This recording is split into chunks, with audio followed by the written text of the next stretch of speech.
Welcome to the Untypical Parent Podcast, where doing things differently is more than okay. I'm Liz Evans and I am the Untypical OT and I am your host. I'm here to open up conversations that go beyond the stereotypical child, parent and family. This is your go-to space to find your backup team, the people who truly get it, because we were never meant to do this alone. Each week, through a mix of guest interviews and solo episodes, we'll explore a wide range of topics because every family is unique and there's no one size fits all when it comes to parenting. But before we dive in, if you're enjoying what I share and want to support the podcast, you can buy me a cuppa. You'll find all the links in the show notes. Are you ready? Come join me. This podcast episode is proudly sponsored by Something Profound. They create funny t-shirts, mugs and more, specifically designed for neurodivergent people and those with chronic illnesses, because we all deserve a good laugh. A lovely friend of mine gifted me a mug that says, "Not enough spoons to give a fork," and every time I use it, it makes me smile. It's such a great reminder to embrace the chaos with a little bit of humour. Want to grab your own or know a friend who could do with a laugh? Head over to somethingprofound.co.uk and use the code LIZUOT. It's case sensitive, so you'll need to use capital letters for your 15% off your order. And don't forget to follow Sam, the founder of Something Profound. You'll find her on Instagram and Facebook at something_profound_clothing. If you've got something to say it with Something Profound.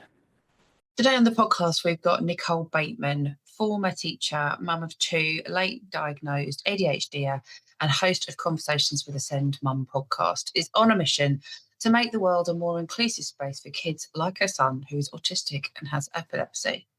Through the Friendly Send Advisor, she supports children, activities providers and tutors to make their sessions and settings more inclusive through CPD certificated training, one-to-one support and downloadable resources. Nicole, thank you ever so much for joining me today on the Untypical Parent Podcast. It is lovely to have you with us today. Thank you for having me. So we have Nicole Bateman with us today. Now, Nicole, you come with a couple of hats, don't you? And I try and keep on top of all the businesses that you run, on top of being a mum and everything else. Tell us you've got two businesses? Yeah. I had multiple, but yes, right now. So my main is the Friendly Send Advisor, helping children's activity providers and tutors and make their sessions more inclusive for our neurodivergent kids and those with other disabilities. And then the Super Sensory Squad, 8 penguin characters that link to the 8 sensory systems to help kids really understand in a playful way, like how to advocate for their sensory needs. And I'm a fellow podcast host like yourself of Conversations with a Send Mum too. Yeah, and we actually bumped into each other, didn't we, at Theo Prophetus's Small Business Sunday with the penguin as well. You were there. It would be nice to meet you in person because often we don't get that chance, do we? I think when we're podcasters or we're doing a lot online, and it's really nice to meet up with people online in person rather. And it was great to meet you. And we decided there and then, didn't we, that actually we were going to do a podcast on each other's podcasts. Yeah, podcast swap. That's happening. So we have also done the crazy thing today of deciding that we would, in the space that we are meeting, going to do both podcasts. So we'll see what that works out like. Double whammy. Anything could happen. But we have Nicole come on, and I've invited Nicole on today particularly because I want to talk around something that I know is really, really close to your heart around epilepsy.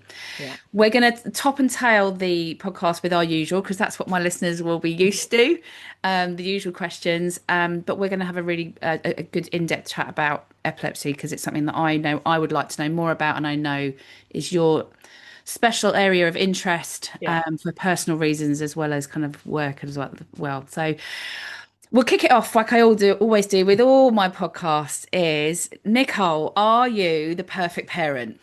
No way. No.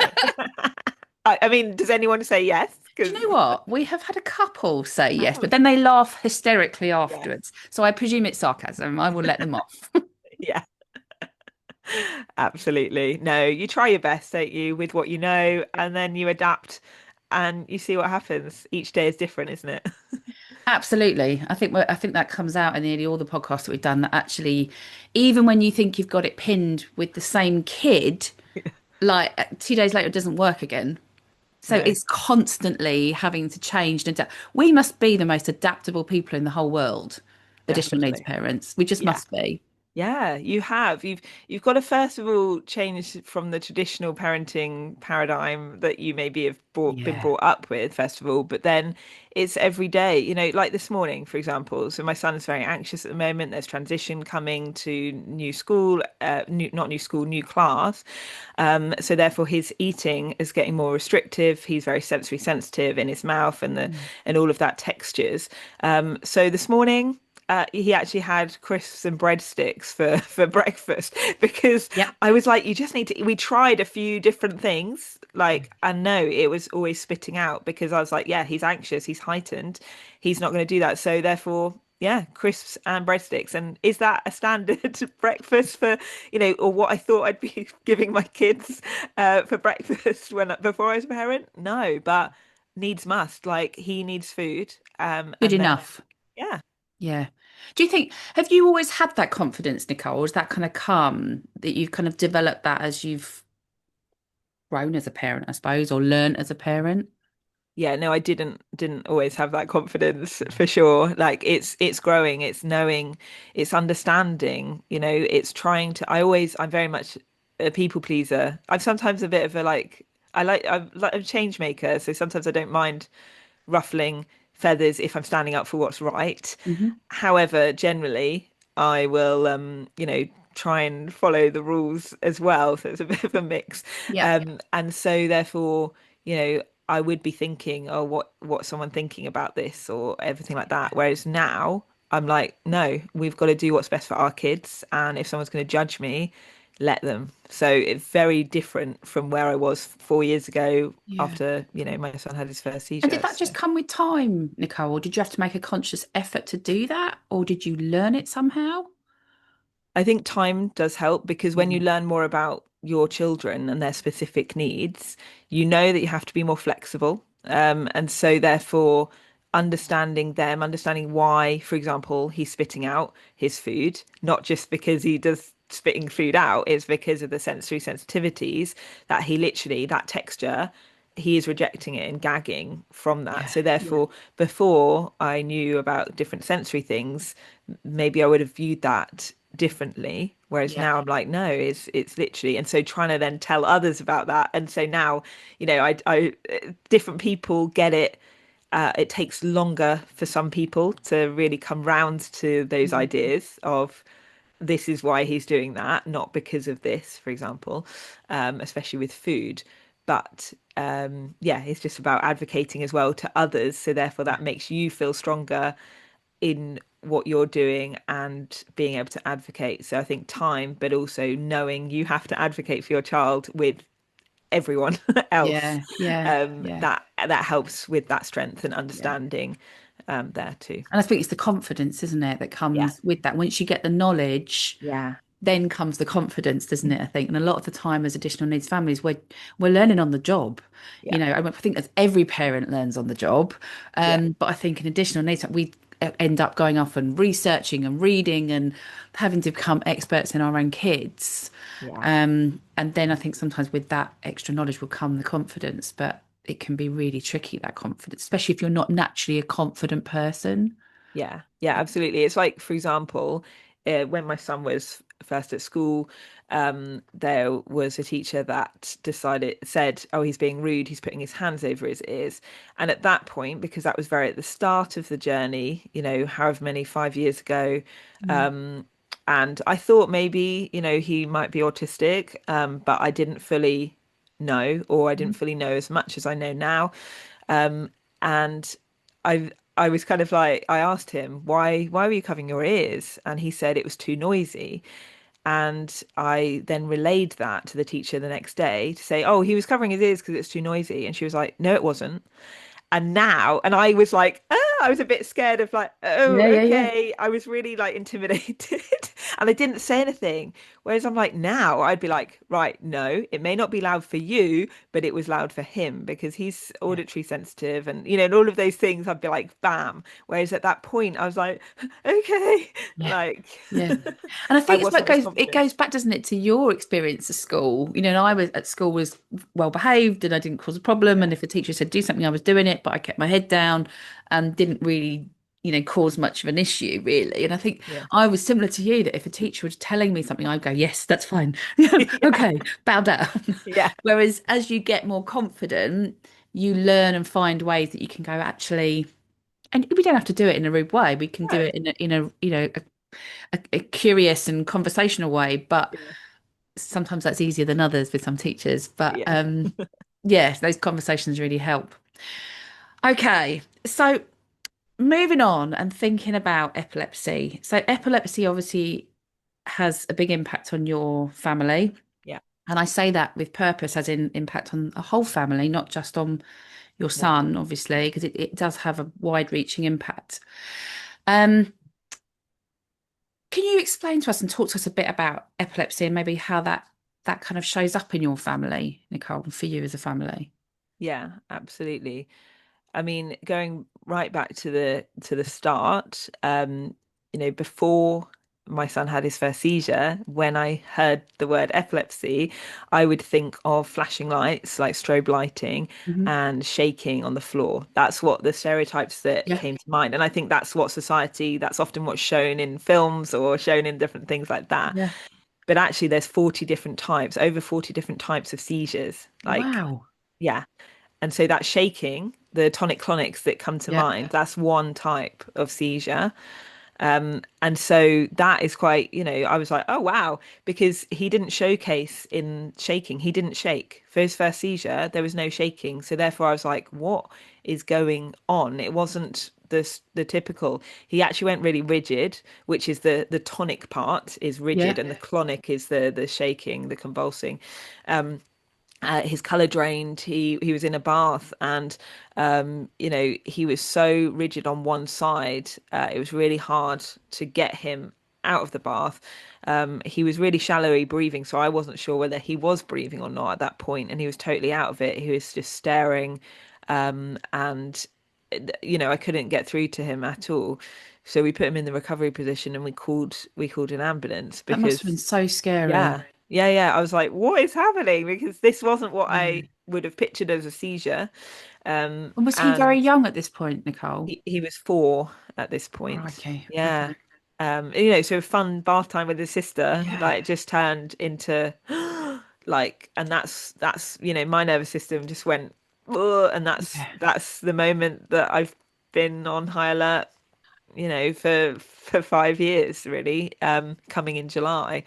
And fortunately, after about 2 or 3 minutes, he came round. But in that moment, like that felt like forever. You were like, is Mm. he breathing? What's happening? He is literally rigid. His color drained. He was grey, like, and blue lips and all of that. So the oxygen, it was low. And I was like, I thought he was dead. Like I literally did because he wasn't moving at Oh, all and he was so Nicole. Yeah. rigid. And then he came round, he was like, where's mummy? Where's daddy? I'm tired. And, he didn't recognize us. He was so confused. So then he went to sleep.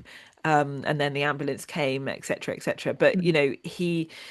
we were taken into hospital because if someone has a seizure and it's their first seizure, then Yeah. you do need to ring 999. Now, when he has seizures, we don't ring 999 unless it's over 5 minutes because Okay. 5 minutes, so timing a seizure is actually one of the most important things that you can do Yeah. because if a seizure goes over 5 minutes, then it's like brain damage territory. It's potential Got to you. to damage the brain like more permanently. Mm. So therefore, yeah, definitely time it. Whatever you can do. Often people have smartwatches, do whatever, time it because then if you did ring someone, like you can then say, okay, it lasted 4 minutes. This is what happened, making sure you're trying to note down exactly what happened. The right Mm. side was rigid, or this side was shaking, or whatever happens in the seizure. And interestingly, some seizures, that you don't lose awareness. So, my son, he has some seizures like that where he totally is out of it, loses awareness, very confused, doesn't know who we are when he comes round, sometimes very angry because his brain is just, it's the electrical current that is, that disrupts the brain.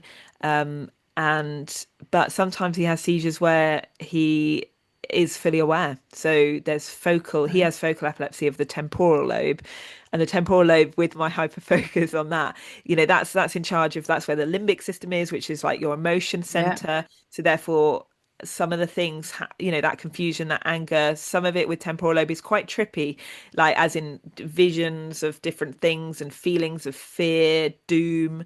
There's even something called jamais vu, which is like where something familiar seems unfamiliar, which is why he's like, I want mummy, and I'm right there. And Yeah. he doesn't know who I am. He thinks that I'm not mummy. And that Yeah. is really hard because you're like, mummy's here, like trying to comfort them Yeah. after the Yeah. seizure. And he's like, I want my mummy. So, there's a whole load, depending where in the brain the seizure kind Yeah. of, happens. It will depend on how it showcases, what are the things that you can kind of see, in that. And sometimes they're motor impacts. So, for example, we call limping seizures. So he is aware sometimes, and that his leg will just stop working, one of his legs, because his epilepsy is focal, which is affecting one part of the brain, whereas generalized epilepsy, the electrical currents go across the whole brain. Ooh, okay. And that's if you're tonic-clonics are generalized seizures with the shaking all over the place on both sides of the body. Um, so yeah, so it can, when he first started limping, we were like, what's going on? And actually, the epilepsy doctor, the neurologist, said actually, yeah, that can impact one side of the brain. He's fully aware, but he starts limping. And yeah, so there's a whole variety of If you seizures. look back to your kind of before the actual your first seizure happened, were there warning? Do you get warning signs? Is there things that people can look out for, Nicole, that they might be thinking, is this, or do you tend to get a seizure and that's your kind of starting point? I think, yeah, a seizure can just happen with no No. prior warning. This is why I say that everyone should understand about seizures, because Yeah. anyone could have their first seizure at any point. The brain development, often it's quite common around age four, which is like my son. Some Hmm. people are born and they have epilepsy.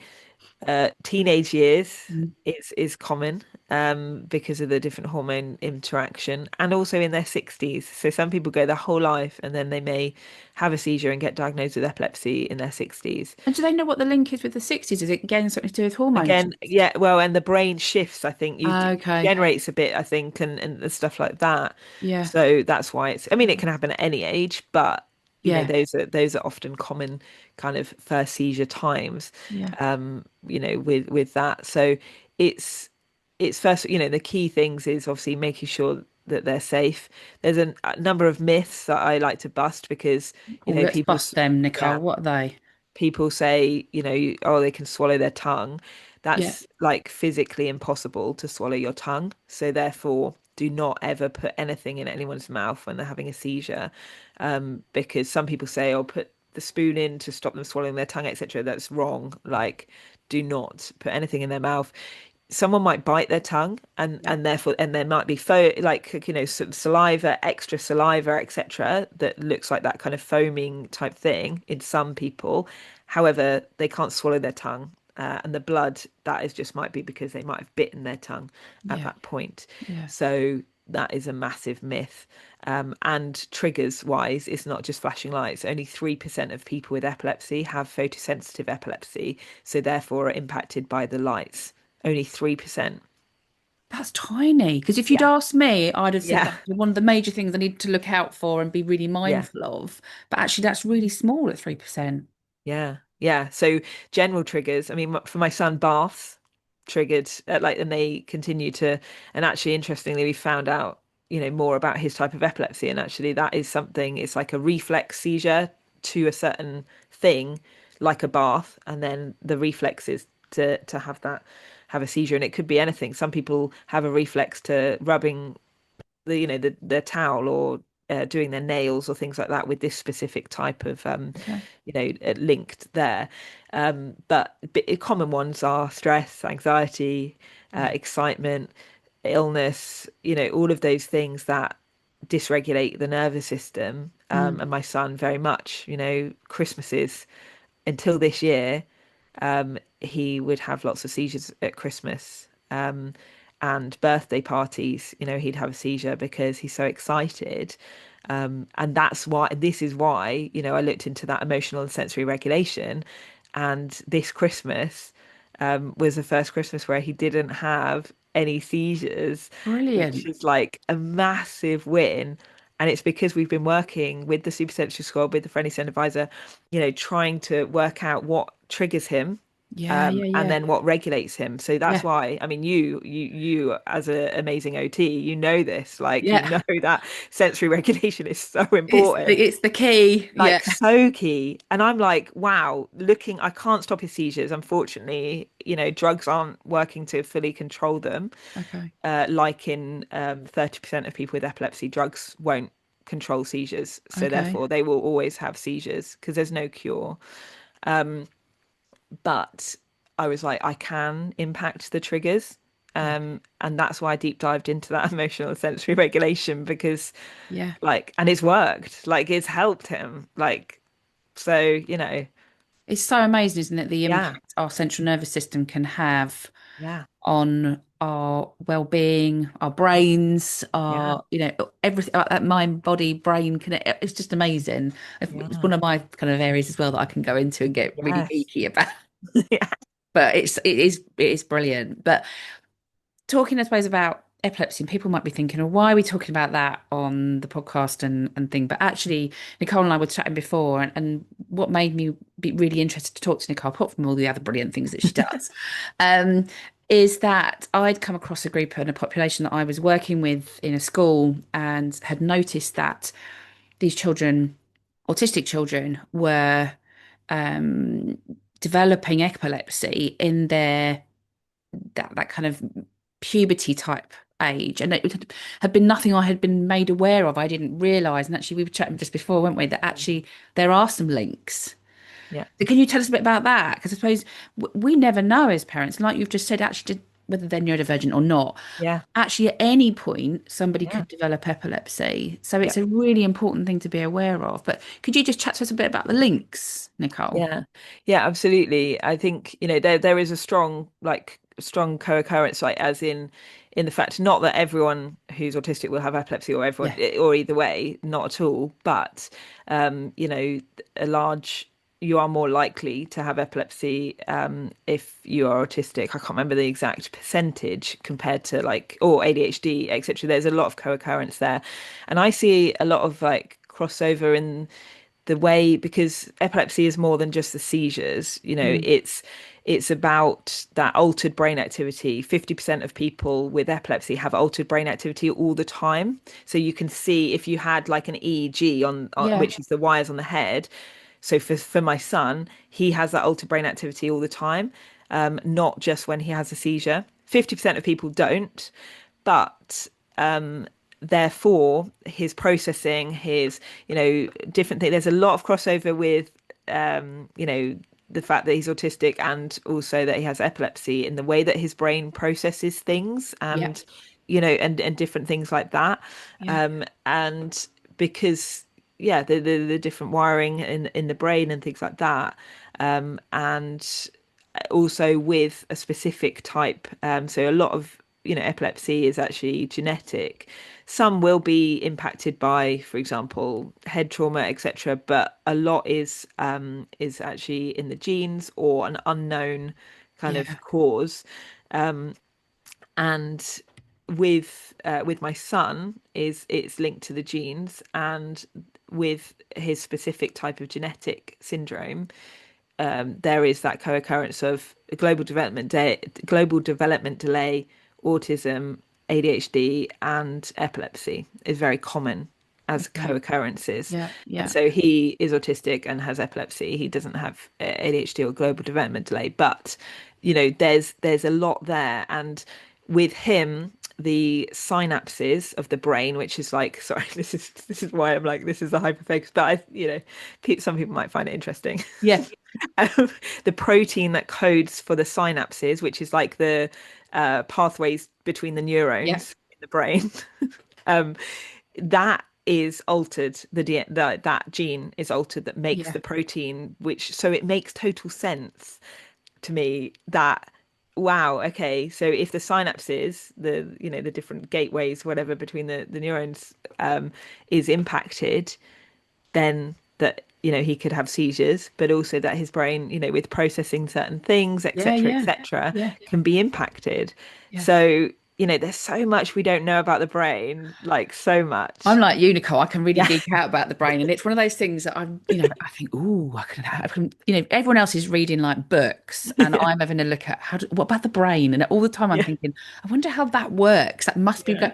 and you can track everything back, can't you? It's Yeah. so It's amazing, so and we don't know how what insane. it all does. Yeah. And all the time we're learning more. We just go with what we know at the time, at the moment, but they're making so many advances Yeah. into it. It's fascinating. Yeah. I think you and I could geek out about that for a long Definitely. We time. we could. And like there's so many like there's they've probably got about like six genes that they know about that link to epilepsy, let's say, right now. Okay. Yeah. But when we did genetic testing and things like that, they said, well, just because if we don't find a genetic, like it doesn't mean there isn't one, Yeah. because actually they don't know about so many genes and if they do code for certain things. So therefore it's just ongoing. They only know a small percentage. Yeah. But getting that information is like, oh wow, it makes total sense to Yeah. me. And with the synapses, the protein that that codes for those synapses and Yeah. creates them is impacted, then yeah, it just makes sense. Yeah. I think what I was also interested in, Nicole, and possibly, um, a lot of what I talk about is looking around and supporting us as parents. And I know it's not to say that kids don't need the support. We know they need the support. Um, but I often do a lot of talk about how we care for ourselves as parents because I think that often gets overlooked and missed for us as parents. And I just wondered if you could talk to us a bit about how that's, I suppose, impacted you as a parent and how you look after yourself. Because I heard you talk about your nervous system. Yeah, absolutely. I mean, it's hard. It's so hard because you just, yeah, from that first seizure, I was, on high alert. My nervous system is dysregulated most of the time, to be Yeah. honest, because I'm like, will I get a phone call from school to say pick him up? Will I, what's happening there? When he's sleeping, I don't feel like safe necessarily because I'm like, what if, because SUDEP, sudden unexplained death in epilepsy, that happens, especially if they have just regular seizures, etc. So you're like, ah, so it's trying to, but the thing is, because I'm trying to balance, obviously, supporting my son and my daughter as well, because, let's not forget about siblings, too, because for her, she's younger than him, Yeah. but she's seen most of the seizures because she's always, it's me and her with him.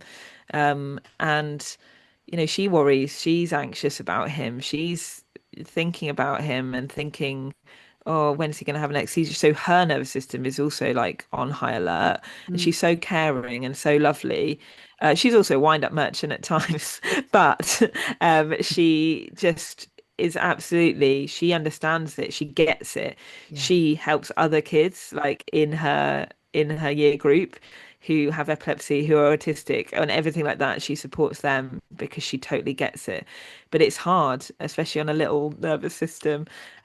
So yeah, I don't have, I'm not that the best at looking after myself, We often but aren't. cranial osteopath. Yeah, cranial osteopath, that's been so good with the nerves and different things like that.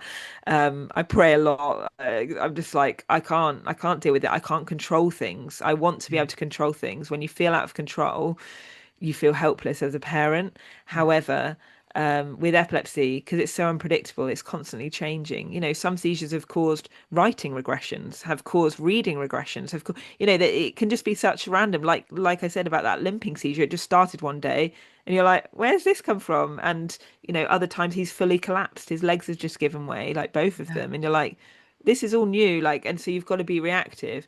But I think understanding what regulates me and my own sensory regulation and emotional regulation through running the businesses and trying to help others, that has actually really helped. And also getting a diagnosis myself of ADHD in December, I now, some of the things, like I struggle with RSD, rejection sensitivity dysphoria, a lot. And I Mm. think that then leads me to spiral, and it leads my brain to just be like even more on high alert for other reasons too. And so now understanding my brain and understanding, okay, I'm more likely to, I'm more wired for that. I have lower levels of dopamine and I need that, those kind of things.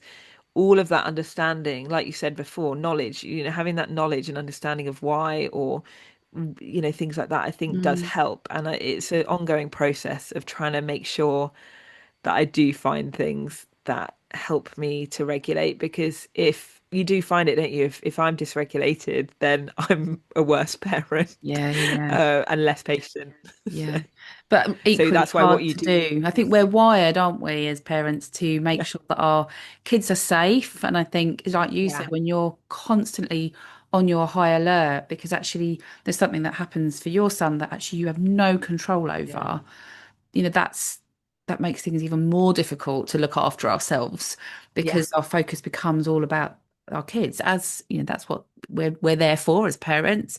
But also it sounds like you do know your brain really well, yeah, and that's really helped, and your nervous system, and knowing how can I regulate myself. And there might be things that you can't control, but there yeah, are little bits that actually, if I know myself, I yeah, can support myself with this, which then enables me to be more available, calmer, and able to support the kids when they need it. yeah, yeah, But definitely. not always that easy to do. No, in No. reality, no, you can know things, but then you don't implement them. Like, Yeah. I know that feeling well. Um, Nicole, you kind of touched a little bit about on the things that you do around you being the friendly send advisor and the supersensory squad.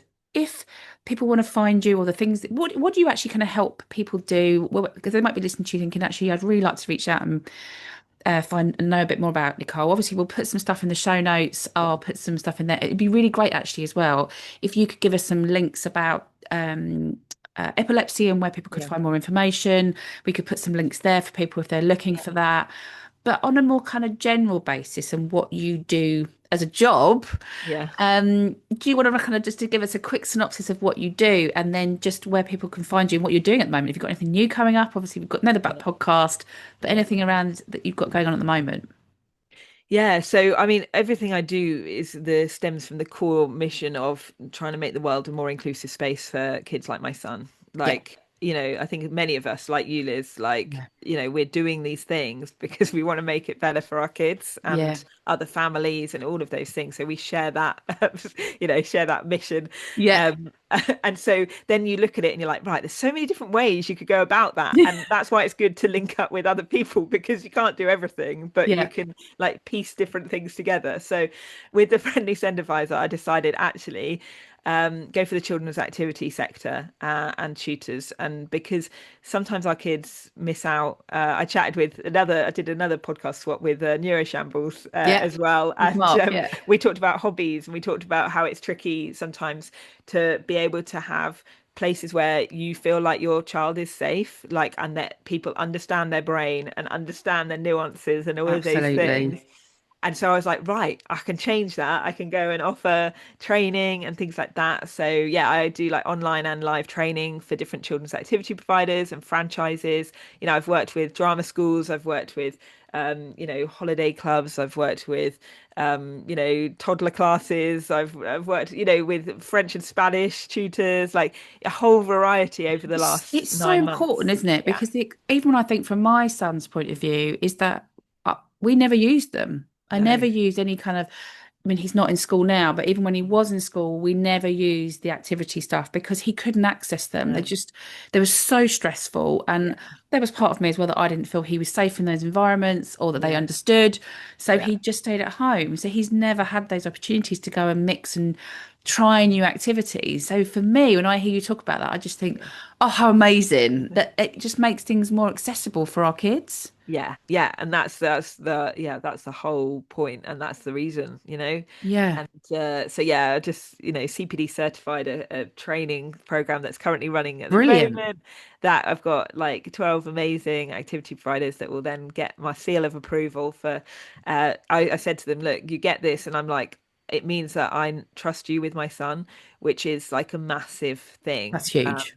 Because I know that we've got all the background of we've got the send law and stuff like that, but we've got regulation, emotional regulation, sensory regulation. We've got Yeah. talking about the seeking dopamine, looking at behavior and being curious about it rather than like Mm, all of those different things, linking to learning differences, like the communication differences, yeah. ADHD, autism, a whole variety in there, 6 weeks. So that is, if you're listening and you know any activity providers, then do send them to the Friendly Send Advisor, because we want to make sure that all our kids can access Yeah. anything that they want to access. So that So is, important. yeah, that's the big mission there. And with the Supersensory Squad, is providing resources for parents to use with their kids Mm, to get their kids to love the penguins, link to those, like mm. Flex is linking to proprioception as, and but we have simple questions like what can you push, pull, and carry. Yeah, So yeah, it's like yeah. helpful to be like, oh, I'm using my muscles like Flex is what my son, he loves proprioception. He loves that, those deep hugs. He loves weighted blankets. He loves pushing, pulling, carrying everything, Yeah. that really regulates him. And so it's trying to give these tools to kids. And I've seen it worked with my son, like, Yeah. is so therefore, and my daughter absolutely loves them too. But it's just thinking, how can we help our kids with tools that are playful rather than like things that maybe, oh, you have to do this, or but actually, no, Mm. let's be like this penguin.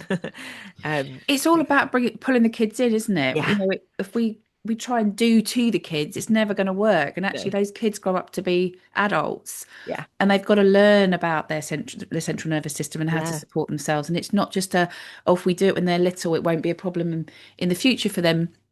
They're going to have to learn about their yeah. central nervous system. In fact, I think there's quite a lot of adults out there that could do with learning about their Yes. central nervous systems. It's been game Um, changing for me, like it's over the huge, isn't last it? 5 years. Yeah, I Yeah, wouldn't yeah, know what I know if it wasn't for that first seizure. yeah. Like as in Yeah. it, this journey, I wouldn't have known. I wish I knew now when I was teaching, so I could do Hindsight it. is a wonderful thing, I isn't know, it? yeah, yeah. Like I would have been such a better teacher, you know. But you know now, and now Yeah, look at the amazing things that you're sharing and helping other people to know more about it and shouting about it and yeah, letting people know. So I think what we will make sure we do is we'll put all Nicole's contact details and about the Friendly Send Advisor and the Supersensory Squad and what more information you can find out about that. Put that in the show notes, yeah. and where we can find you links wise as well, and people can link up with you if they want to. Yeah, absolutely. And Young Epilepsy is a good one for epilepsy, a good charity. Brilliant. We'll put There's that so much link. on there. Yeah. Yeah, we'll put that link there as well for people to find out some more information. So it just leaves me to say thank you ever so much for coming on, Nicole. I really appreciate it. It's been great to talk to you about, especially about the epilepsy. I've found out loads of stuff today that I didn't know about, and Good. it's good to know about these things. So thank you for doing that, and thank you for being open and honest about it, because I do ask personal questions about it, and I think it's important to ask those questions, and that parents don't feel what they're feeling is wrong or shameful, or that they're the only ones. They are not.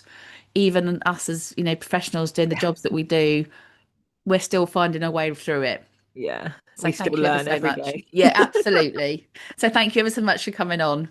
Thank you so much for having me. Thanks, Nicole. Thank you for listening and choosing to spend your time with me today. If you enjoyed this episode, please do share it with a friend who might just feel reassured to know that they aren't on their own. And if you've got a moment, a quick rating or a review helps others to find the podcast too. If you want to stay in the loop with the podcast updates and all things Untypical OT, just drop me an email and I'd be really happy to add you to the list. Take care, and I'll see you soon.